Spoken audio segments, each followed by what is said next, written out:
Day 3 of our cut grass planting tutorial. So, if you see, ganyan na siya kalaki, day 3 pa lang. Mabilis siya palang lumaki. Kasi yung pang day 3, after nung day 2 natin, kasi tinanggal ko na yung cling wrap. Tapos nilagay ko na siya dun sa labas, sa terrace. Pinaarawan ko na siya. So, actually, yung araw niya, hindi direct sunlight. Ano lang, nasisinagan lang, pero hindi direct sunlight. Tapos siguro, ano lang, ilang oras lang. Yung ugat niya, ganyan na kaganda.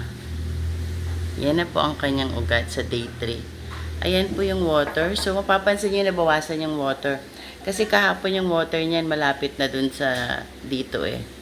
Malapit na dito. Ngayon, ganyan na lang yung water niya. So, parang yung water niya, ang nabawas mga 1/4. Kasi, ininom na nung mga ugat yung water niya. Ang ganda ng ugat. Ayan siya. Ayan. So, ganyan ang day 3 niya. So, ang progress niya napakaganda. Oh, if you see, ang ganda ng progress niya. Mataas na.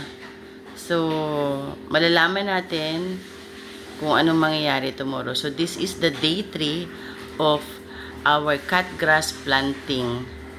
So, sana magustuhan ninyo. Napakaganda na niya. Ayan o. Ang ganda-ganda na niya.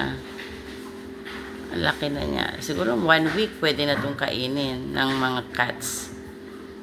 So, exciting pala magtanim ng ganito. Tsaka mabilis lang.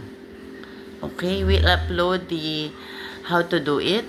Kasi testing pa lang to eh. Kaya hindi ko na-upload yung how to do it, how to prepare para maging ganito.